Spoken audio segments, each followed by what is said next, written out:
यानी आत्मा को परमात्मा चेक करता है कि कहीं इसके मन में थोड़ी बहुत कोई गुंजाइश तो नहीं है।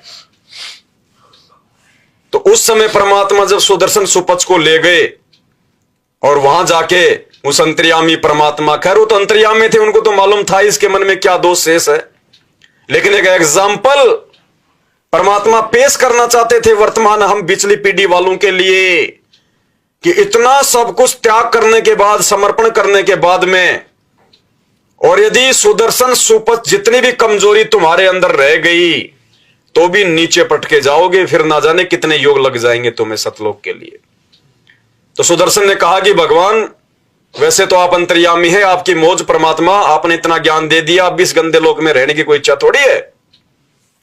लेकिन मालिक एक मेरी आपसे प्रार्थना है। क्या भाई?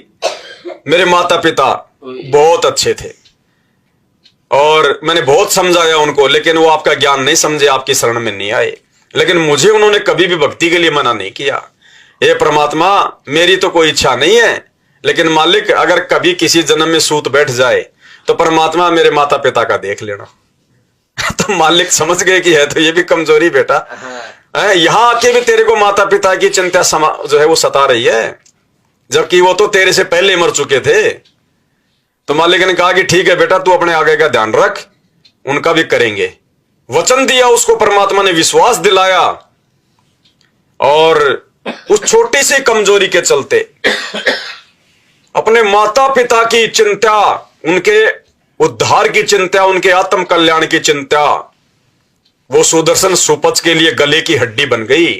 वापस उसको परमात्मा ने पृथ्वी लोक पे ही पटकना पड़ा। भाई और बहनों,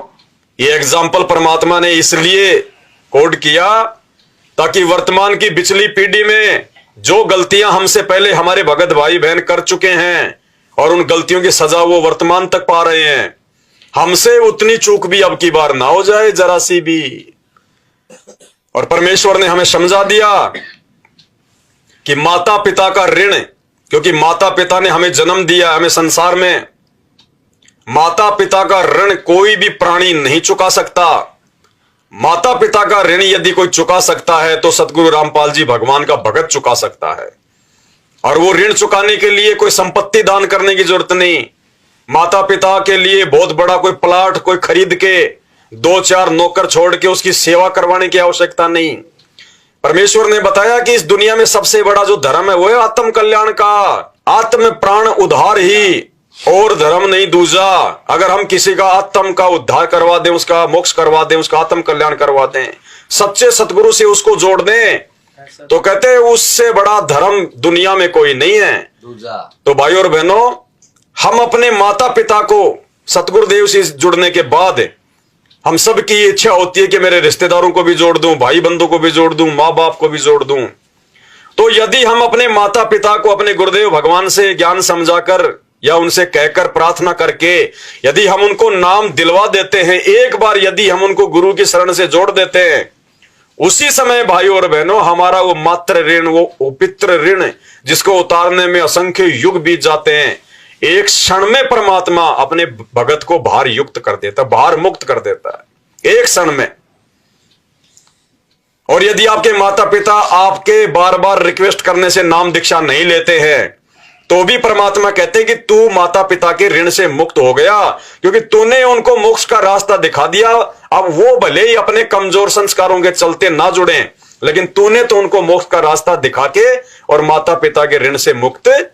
हो गया। तो अब इस ज्ञान आधार से अब हमने वो गलती नहीं करनी जो सुदर्शन सुपच ने कर दी।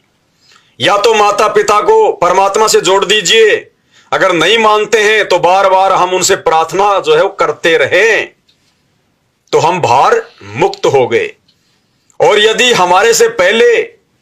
हम गुरुदेव भगवान की शरण में आए, उससे पहले यदि हमारे माता पिता का इंतकाल हो गया, उन्होंने शरीर छोड़ दिया, अब सोचेंगे कि अब कैसे उद्धार हो, अब कैसे हम माता पिता के ऋण से मुक्त होंगे। तो परमेश्वर ने हमें ज्ञान आधार से बताया कि जब एक भगत नाम दीक्षा ले लेता है तो ये परमात्मा का विधान है, ये उनका रूल है, ये उनका नियम है। जो भगत एक बार सच्चे गुरु से नाम दीक्षा ले लेगा तो कहते हैं उसकी 7 पीढ़ियां तो पहले वाली वो पार होंगी, उनको परमात्मा मानव जन्म देगा भगत के, 7 पीढ़ियों को जो पहले जा चुके हैं दादा परदादा, और 101 पीढ़ी उसकी आगे वाली परमात्मा पार करेगा। तो भाई और बहनों, इसलिए परमात्मा ने आज हमें इतना ज्ञान दिया कि हमारे को ये मोह ममता, माता पिता की चिंता, बाल बच्चों की चिंता, संपत्ति की चिंता, किसी भी प्रकार से ये काल हमारे को तोड़ ना सके, हमारे को ये रोक के ना रख सके। हर प्रकार से परमात्मा ने हमारे शंकाओं का समाधान कर दिया है।